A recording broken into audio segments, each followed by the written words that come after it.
Hello guys and welcome to a quick look at the new D7500. This was actually released today at the time of recording, which is like the 12th today, so not very long announced. So yeah, I'm actually quite hyped in a sort of way, even though it really isn't, because I've been wanting to get my hands on the D7200. But they got this now. So anyway, this DSLR sits below the D500 in the DX lineup. So it's just below the D500, taking some of the specifications from the D500 and incorporating it into this new body. So what we'll do now, we'll have a little look over the specifications of this new body. The sensor comes from the D500, which is a 20.9 CMOS DX sensor. There's no OLPF or optical low pass filter, which apparently Nikon say for maximum sharpness. We can go from ISO 100 to 51200, which is expandable to 1.64 million if you want to. I think that's a bit of a boast that Nikon are doing. You can also shoot a full 8 frames per second, which is 2 frames per second down from the D500, which shoots 10. You can now do 50 raw burst shots in 14-bit lossless compressed before the buffer runs out, and also you can do that in JPEG for some reason before the buffer runs out. As well as that, we also have 51 autofocusing point, of which 15 are cross type. We also have a 51 point autofocusing system, which again is taken from the D500. It also has group area AF, which again is taken from the D500.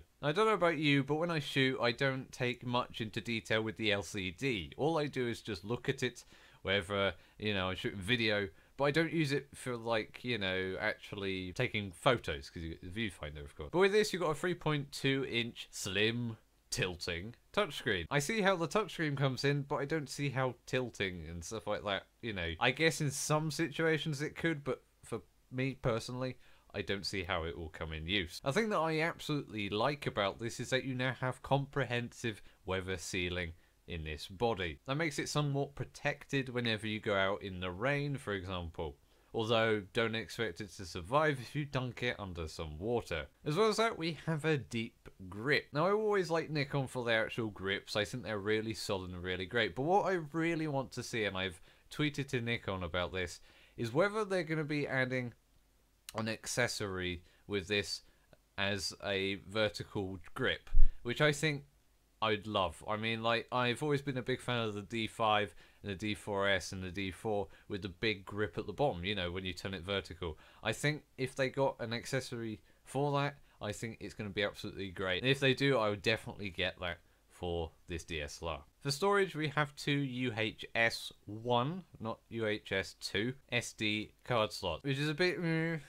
Then I guess you have the ability to have a backup. For video, you can shoot 4K UHS video at 30 and 25 FPS for around 30 minutes, of course, depending on your card's speed. One thing that I think is great for the content creators revolving around actually sort of seeing how shots are done, or for tutorials, for example, you can actually record straight out of the HDMI to something like a capture card or an Animo. I see this being very beneficial for content creators, and as I said, people doing tutorials revolving interfaces, etc. with the camera as well. As well as that, if you want to listen to audio and also have a better audio quality, there are a headphone and microphone jacks on this DSLR. So now we're going to go on to the price. Now for the UK, we actually have not got an official price yet, but in the US there is an official price that of course you can pre-order this DSLR at the moment, and that is $1,249.95. Now I converted that and it revolves around £1,000. Now that's just for the body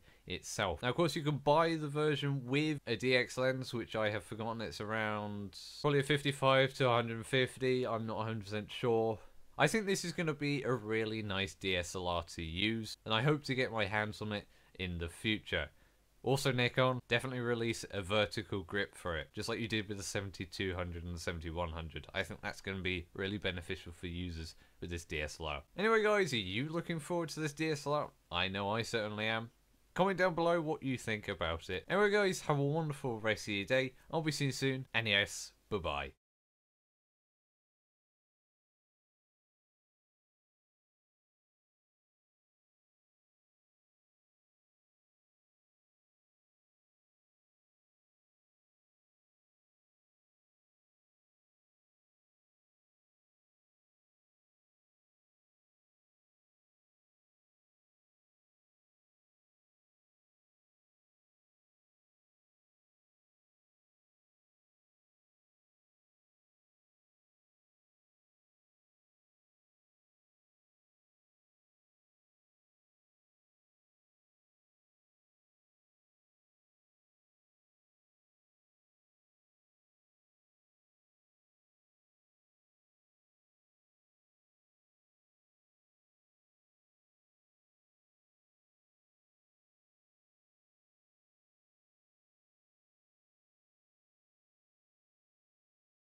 I think this is going to be a really nice DSLR to use, and I hope to get my hands on it in the future.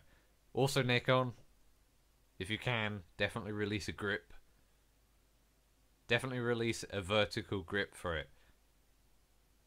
Just like you did with the 7200 and the 7100. I think that's going to be really beneficial for users with this DSLR. Anyway, guys, what are you looking forward for? Anyway, guys, are you looking forward to this DSLR? I know I certainly am. Comment down below what you think about it. Anyway, guys, have a wonderful rest of your day. I'll be seeing you soon. And yes, bye-bye.